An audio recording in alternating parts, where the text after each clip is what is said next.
Keep your hands where I can see them, right now. Understood, officer. However, I am an attorney and I know my rights. Just follow the instructions, ma'am.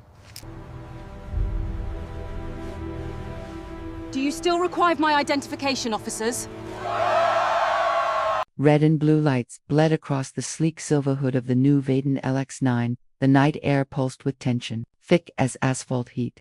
Dr. Maya Caldwell's hands stayed fixed on the steering wheel, knuckles pale against deep brown skin. Her company's logo, her company's glowed faintly from the steering wheel center. The officer's flashlight cut through the tinted glass like a blade. License and registration, he barked. She lowered the window. Calm but alert. Of course, officer did one step out of the vehicle. No reason, no explanation, just that tone, ownership disguised as authority. Maya stepped into the wash of headlights, heels clicking against the roadside gravel. The cool air hit her face. The sound of distant traffic faded under the hum of power imbalance. He circled the car like a predator appraising prey. You steal this. The words hung there heavy, deliberate. Maya's pulse spiked, but her voice stayed measured. I designed it. For one suspended moment, the officer froze, and then laughed, a low, dismissive sound that curdled into mockery. Right, and I'm the mayor. Behind his cruiser, another set of lights flickered, another car slowing, watching, phones out, recording. Maya's jaw tightened. Somewhere deep inside, the years of boardrooms, patents, and coded resistance compressed into a single decision. Turn around, he said. The click of handcuffs split the silence. Cameras rolled. The humiliation was instant viral before dawn. And just before the world went white from the flashbulbs, Maya whispered not to him, but to herself. They'll know who I am. Fade to black. He leaned close enough for her to smell his aftershave. You people never think we are. That line hit harder than the cuffs. As he pushed her toward the cruiser. Her reflection caught in the car window, wrists bound, face half lit by police lights. The logo she'd created shone behind her, small and perfect. The crowd murmured. Cameras rolled. Inside the car, as the door slammed shut, Maya's breathing steadied again, slower this time, colder. Her mind had already shifted from shock to calculation. If they were going to destroy her reputation tonight, she would make sure the whole world saw who did it. The cruiser pulled away, lights still flashing. The sound of rain, returth rain, had just stopped when Dr. Maya Caldwell turned off the main expressway, the city lights dissolving behind her, like fading constellations. She was driving the first Vaden LX9 off the production line. The car she'd spent 5 years engineering from sketch to reality. Every vibration, every whisper of the engine belonged to her.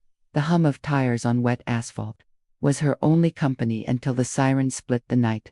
Red and blue lights, reflex, heart spike, hands steady. She eased to the shoulder, turned down the radio. A familiar dread uncurled in her chest. Irrational, she told herself. She wasn't speeding. She wasn't doing anything wrong. The officer's flashlight appeared in the side mirror, harsh, searching.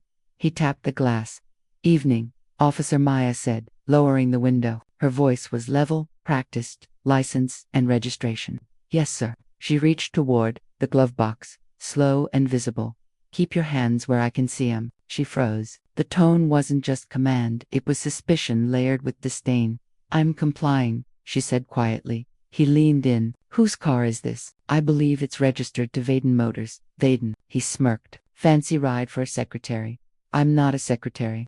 He tilted the flashlight, hitting her eyes. Then what are you? Maya exhaled slowly. I'm the chief executive officer of Vaden Motors. The silence after that was thicker than rain clouds. Then came the short laugh, sharp, unbelieving. Step out of the vehicle. May I ask? You may not. Her heels met the wet gravel as she exited. The cold air bit her skin. A second patrol car arrived, lights flickering. Someone across the street had started recording on their phone. The officer circled the car, running his fingers across the door handle. You got proof of ownership. The registration's in the glove box. You told me not to reach for it. Convenient. The word landed like a slap. She swallowed her anger. You can verify the VIN. It's public record. But he wasn't listening. He was performing. The younger officer who'd arrived watched uneasily. Sir, the younger one murmured. Maybe we can just quiet Davis. Maya's pulse drummed. Officer Kessler, right. She read from his tag. Please, check the records. He narrowed his eyes. You know my name. That's supposed to scare me. No. It's supposed to remind you I'm a person. He smirked again, and pulled the cuffs. Metal clicked cold around her wrists. A flashbulb went off. Someone gasped. Under arrest for suspicion of vehicle theft. Suspicion? Maya's voice trembled now, the mask cracking. You can't be serious, Ned. The station was colder than the rain. Fluorescent light hummed above the narrow corridor, reflecting off gray tile and metal bars. Maya's cuffed wrists ached as Officer Davis, the younger one, led her past the booking desk.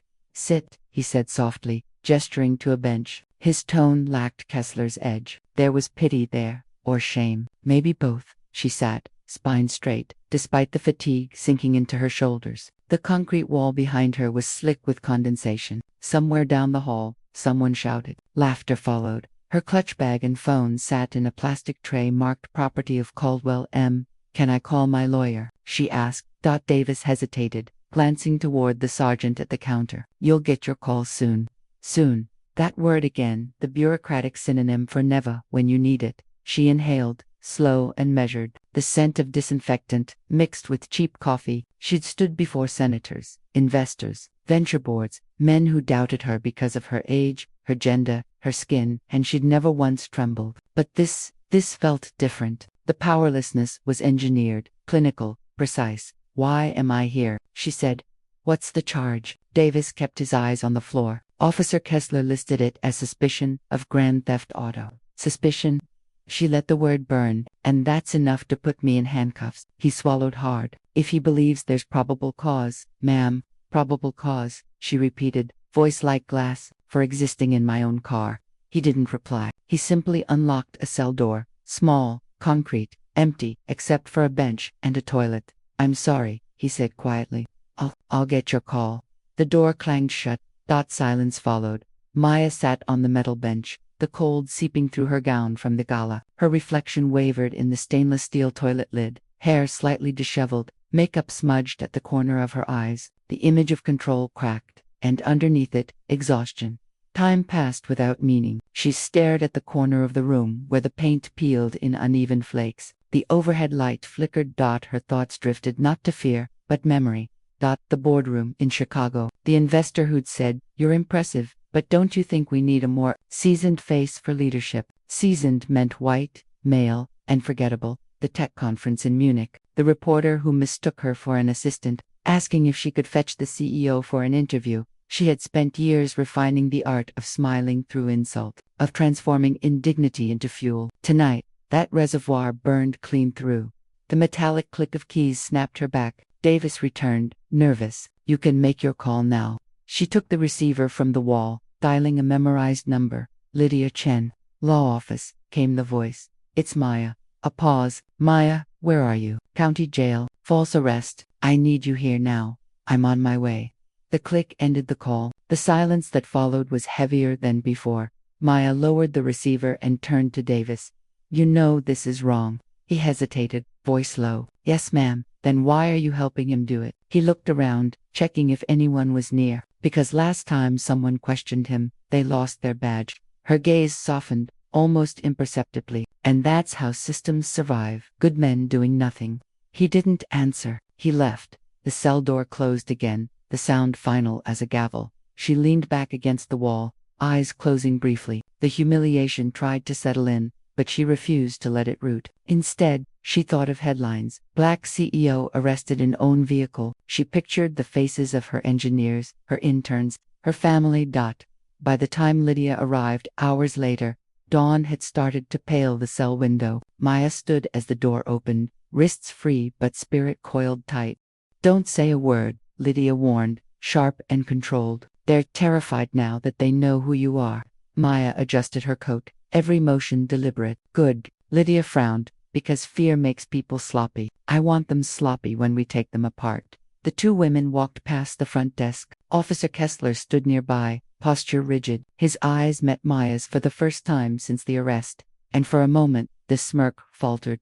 She didn't blink, didn't look away. As they stepped out into the pale morning light, Lydia asked, "What's your next move?" Maya's answer came without hesitation. "Make sure the world sees everything." The door closed behind them with a hiss. The station's fluorescent hum faded. The silence she left behind wasn't peace, it was the quiet before exposure. By sunrise, the story had escaped the precinct. A passerby's video, shaky, grainy, electric with disbelief, hit social media before Maya even reached her apartment. Black woman arrested for stealing her own car. Within 2 hours, it trended. By morning, every major outlet carried a variation of the same frame. Maya Caldwell in evening wear, wrists bound, face turned away from the camera.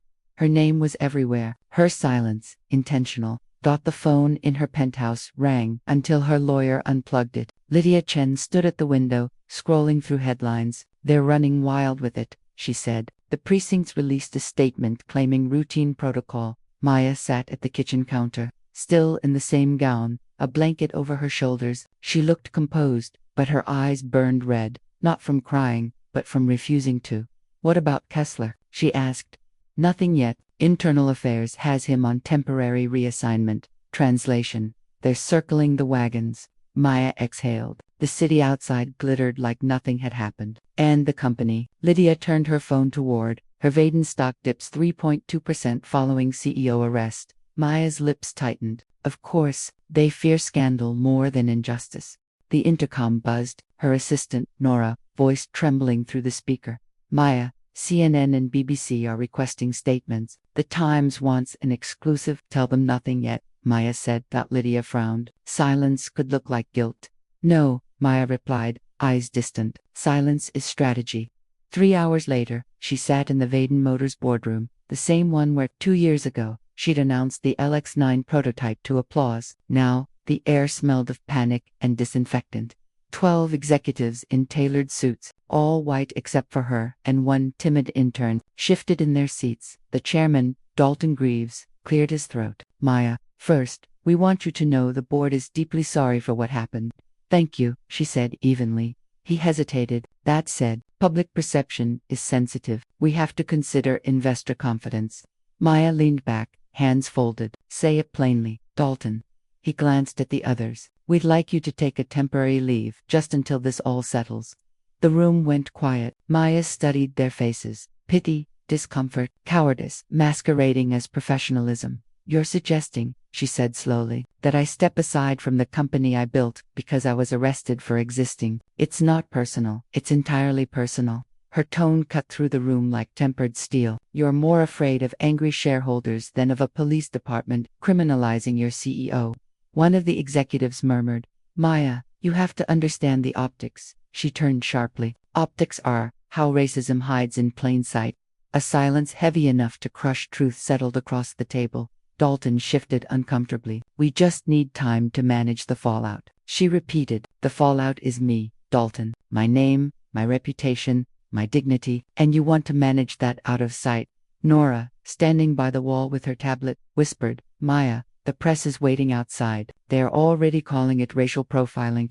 Maya's gaze softened slightly. "Good, let them outside the building." The world had shifted overnight. Protesters gathered with signs, "Justice for Maya Caldwell," mixed with reporters shouting questions, cameras flashing like artillery. "Maya, do you believe the officer targeted you because of your race? Maya, are you planning to sue? Maya, what message do you have for your employees?" She paused on the steps, the morning sunlight glinting off the mirrored facade behind her. For a moment, she looked at the crowd, students, activists, journalists, and felt a strange stillness inside her. Lydia murmured beside her, "Say something brief, controlled." Maya shook her head. "No, they've heard controlled all their lives. It's time for truth."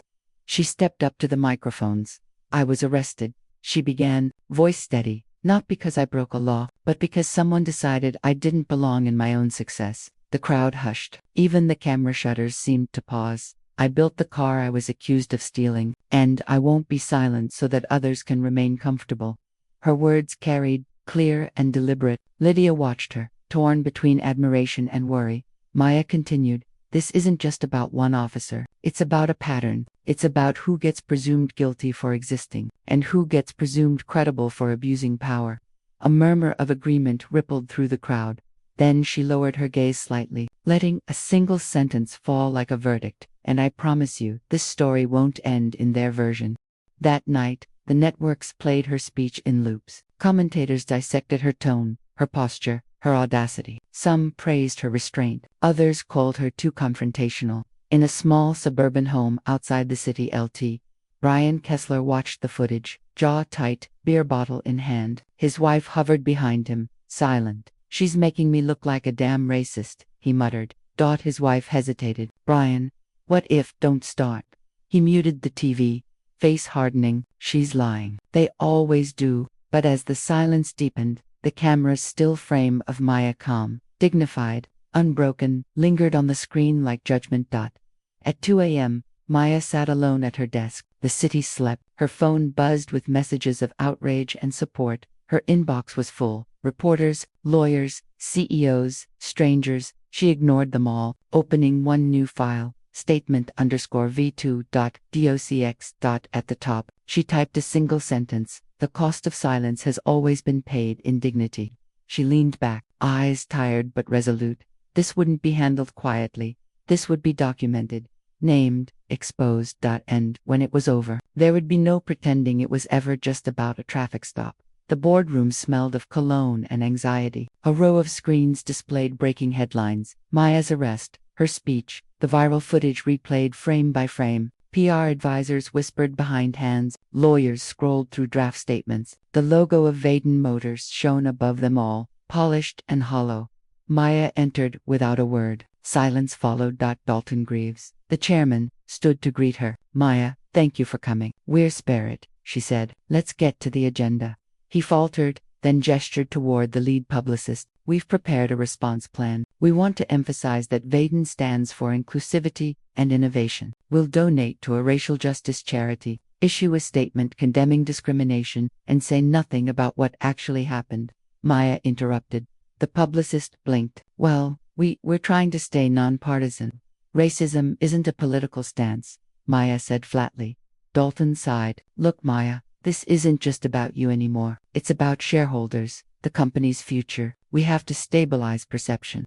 Maya leaned forward. "You mean protect profits?" He didn't deny it. "You know what's funny," she continued. "When I was fighting for funding, this company needed my face. The diversity brochure, the story of a black woman CEO breaking barriers. Now that same face makes you uncomfortable."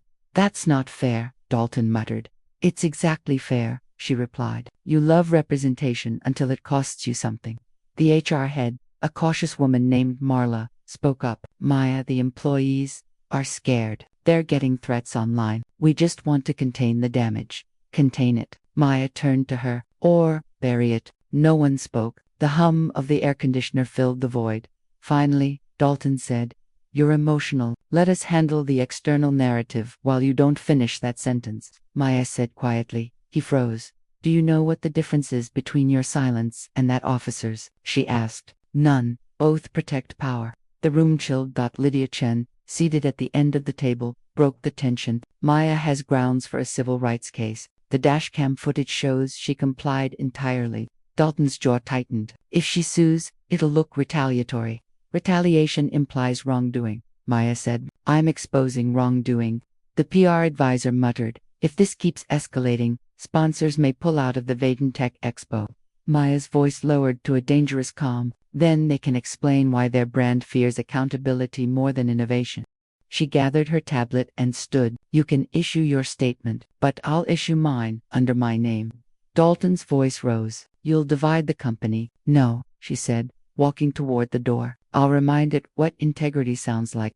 Downstairs, the media waited again. Cameras flashed the instant she appeared. Lydia followed, whispering, "Are you sure about this?" Maya didn't answer. She stopped before the microphones, coat draped over her arm like armor. "I've been advised to let this fade quietly," she began. But silence never changed a system. It only trained it. Reporters scribbled, microphones extended. "I lead an automotive company that prides itself on progress," she continued. "But progress isn't real when justice stops at the factory gates."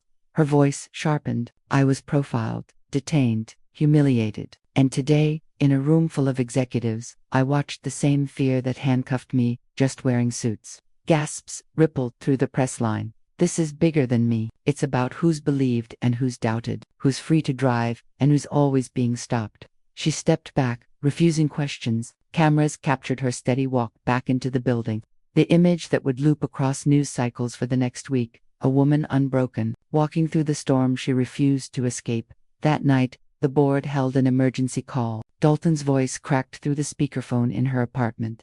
You've divided the shareholders, Maya. The board's demanding a damage report. She sipped her tea. You already have one. What's that supposed to mean? The damage isn't me, Dalton. It's the world finally seeing who you are. He exhaled hard. You're going to make this personal war. It already is personal for every person who looks like me and still gets treated like a suspect in their own success. He was silent for a long moment. You're risking everything you've built. Maya's eyes flicked to the framed patent certificate on her wall. The design that made Vaden Motors possible. I built it, she said. I can rebuild it cleaner. She hung up that later, alone at her desk. She opened a blank document titled Project Atlas. Notes filled the page. Equity AI transparency system for vehicle data, driver interactions, and law enforcement protocols.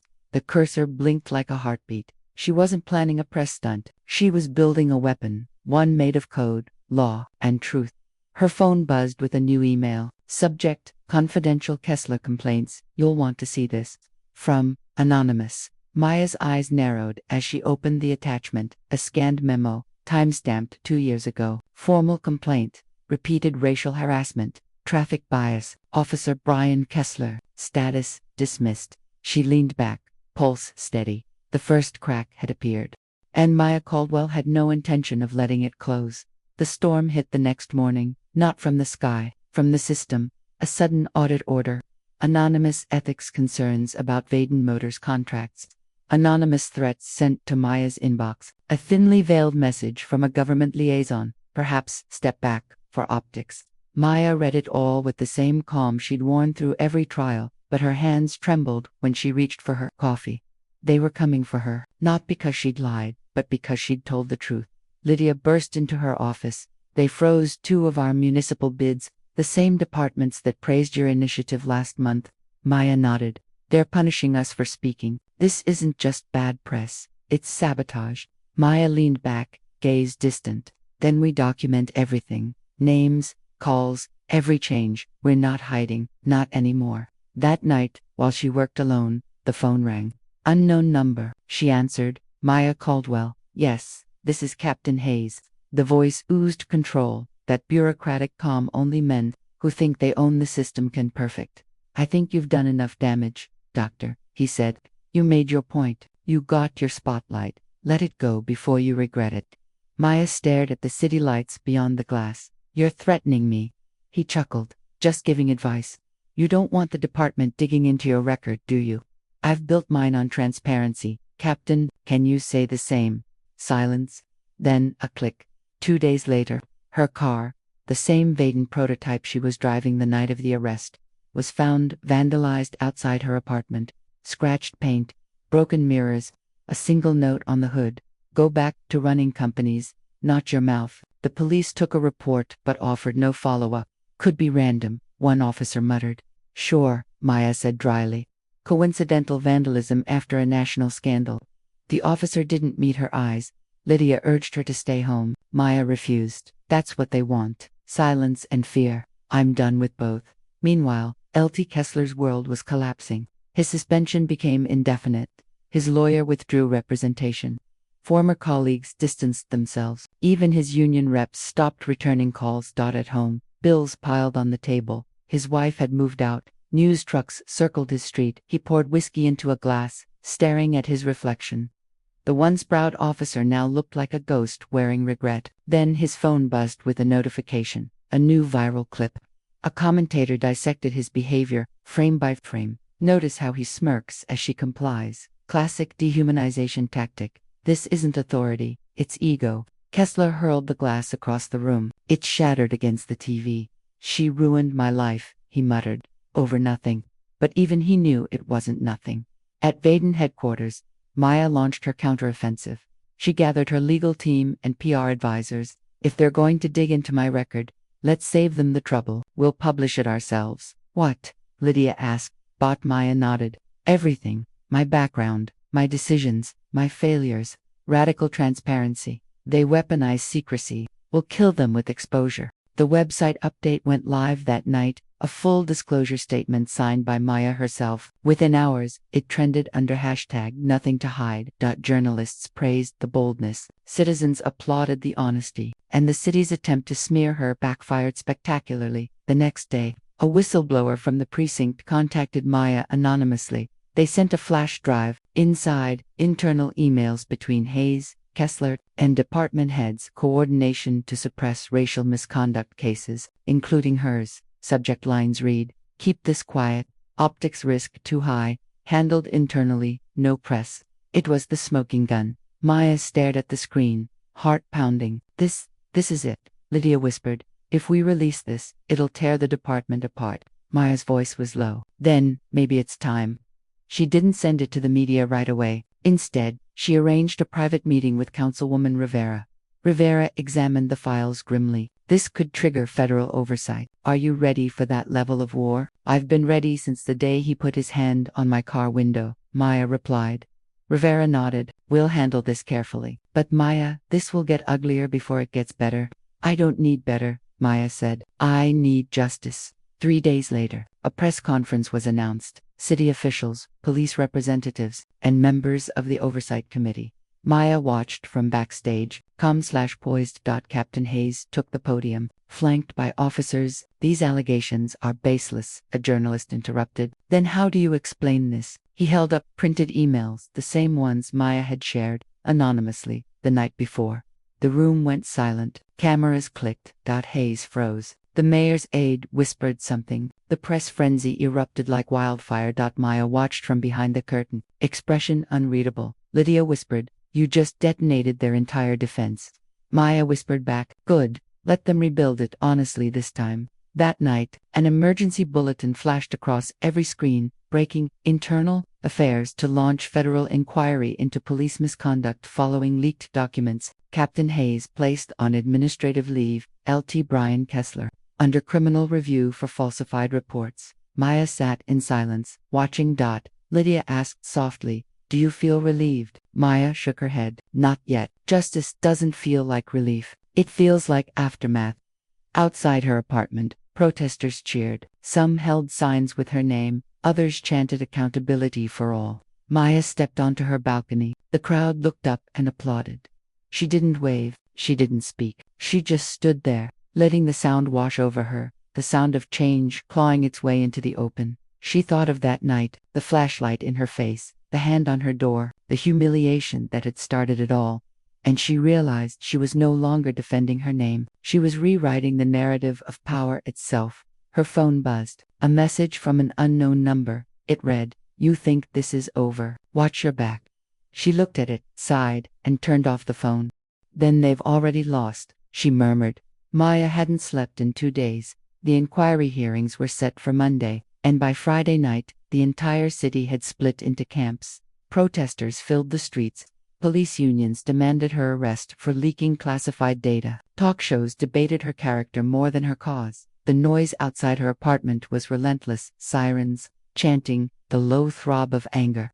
But inside, the silence was worse. She sat at her desk, reading the same email for the 10th time. "Due to current tensions, the board will convene to review your leadership position effective immediately." They were moving against her, her own board. Lydia called. "They're scared. Maya, sponsors are threatening to withdraw. They're trying to save the company by sacrificing me." "It's a survival reflex," Lydia said. Maya closed her eyes. "That's what they said about the officer too. Just following protocol." At dawn, she walked into the Vaden Motors building for what might be the last time. The lobby, usually full of chatter and chrome reflections, felt hollow. Employees avoided her eyes. Some nodded in quiet respect. Others pretended not to see her. Dalton Greaves was waiting outside the boardroom, face pale. "You don't have to do this publicly," he murmured. "I'm done doing things quietly," Maya replied. Inside, the board members sat stiffly. A lawyer recorded the session. Dalton began. "Effective immediately. We're voting to suspend Dr. Caldwell, pending review of her recent actions and their impact on company reputation." Maya didn't flinch. "Go ahead," he blinked. "You're not going to defend yourself." "I don't defend truth," she said. "I state it." "You leaked company documents?" "No," she interrupted, voice calm. I leaked police corruption files. If that offends your shareholders, maybe the wrong people own your stock. Marla, the HR head, spoke timidly. Maya, you've inspired people. But right now, the brand, she snapped. You mean the illusion that a black woman can lead as long as she stays quiet? The words cracked the air. Vote, Maya said. Hands went up, one by one. The motion passed. Effective immediately. I'm out, she murmured. She gathered her tablet, straightened her jacket, and left. Outside, reporters swarmed. Dr. Caldwell, is it true you were removed as CEO? Do you regret leaking the evidence? Are you afraid of retaliation? Maya's face was unreadable. I'm not afraid of losing titles, she said. I'm afraid of losing meaning. The cameras flashed. One journalist shouted, "What happens now?" She turned to him, eyes sharp. Now, we build something they can't vote out. Hours later, Maya met Lydia at a small cafe, one of the few places left that didn't feel weaponized. Lydia looked shattered. They forced you out. After everything. Maya stirred her coffee. They think they ended me. They just freed me. Lydia frowned. You've lost everything, Maya. Maya shook her head. No, I lost the illusion that I ever had their approval. That's not loss, that's clarity. Lydia exhaled, gripping her hand. You're not alone. Maya looked up. You're still in. Always. By nightfall, social media exploded again, but not with outrage. With solidarity. Stand with Maya trended across platforms. Employees leaked statements of support. Young women posted videos saying her courage inspired them to speak up about bias in their own workplaces. News anchors debated whether her ousting marked the end of tolerance theater. And in a quiet corner of a police station, Lt. Brian Kessler sat in a holding cell. No badge, no gun, no leverage. Captain Hayes had turned on him, claiming he'd acted alone. Kessler stared at the cinder block wall, whispering, "They always protect themselves first." For the first time, he understood what it felt like to be discarded by the same system he'd defended. Maya received the news. At 3 a.m., Kessler officially charged with obstruction and falsification. Lydia called, "You did it. He's going down." Maya stared at the headline. "No," she said softly. "He's just falling into the same pit that built him." She looked out the window. The protests had grown into vigils, people holding candles, not signs, silence, heavy, reverent, human. For the first time in months, she cried, not for victory, but for the weight of surviving it. The next morning, a journalist from The Atlantic requested an interview.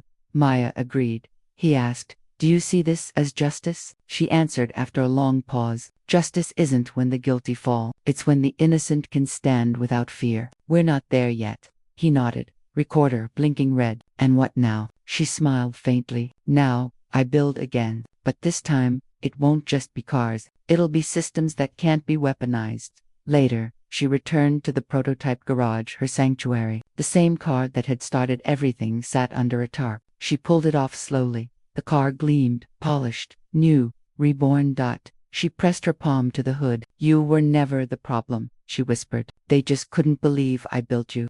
A quiet laugh escaped her. Then she turned, walking into the bright wash of morning light. On her workbench, the Project Atlas document blinked open again. Line by line, she typed, Phase 2 Autonomous Oversight Protocol, AI accountability for every stop, every badge, every interaction, truth as default.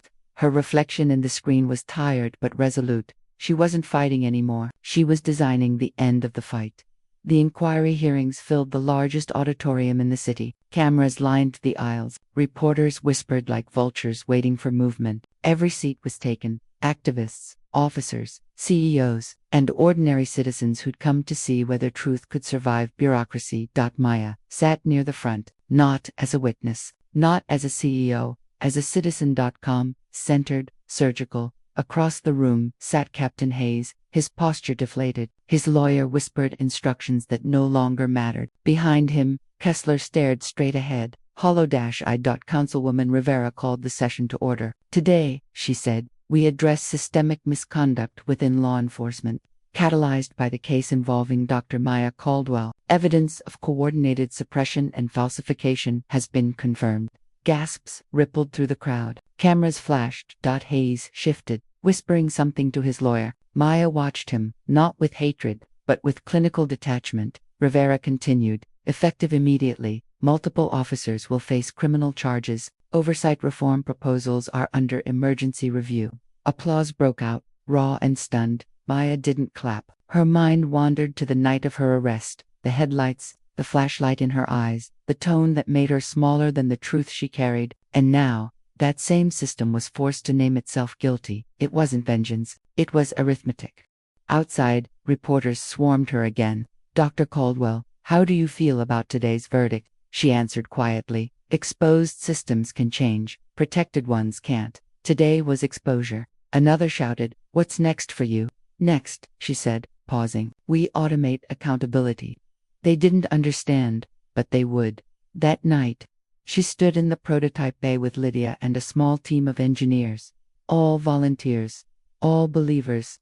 On the central screen glowed the Atlas interface, a dashboard tracking driver data, officer interactions, and behavioral analytics. Transparent, immutable. This will make every stop traceable, Lydia said, scrolling through the interface.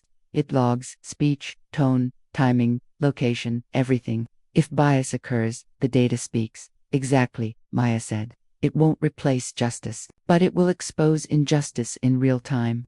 Lydia smiled faintly. Truth as default. Maya nodded. Truth as default.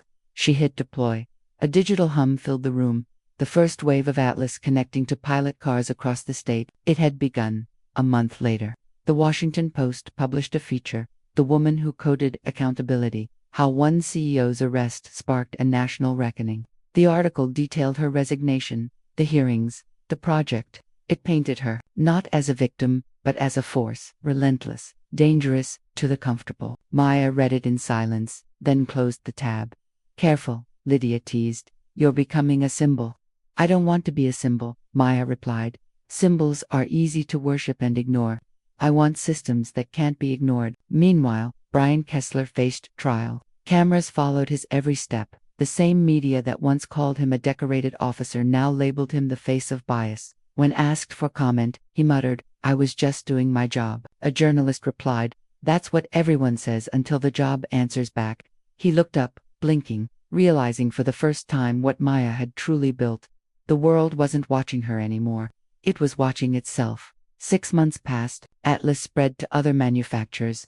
Civil rights groups funded open-source versions. Police unions protested its interference, but public demand buried resistance. And in the heart of every dashboard now lived a silent witness, a system that didn't forget, didn't flinch, didn't lie. Maya walked through the expo floor of a new tech conference, Transparency Summit 2040. Her booth read, Vaden Labs, Ethical Intelligence for Real-World Systems. Dalton Greaves approached quietly from the crowd. He looked older, humbler. Maya, he said, the board owes you an apology.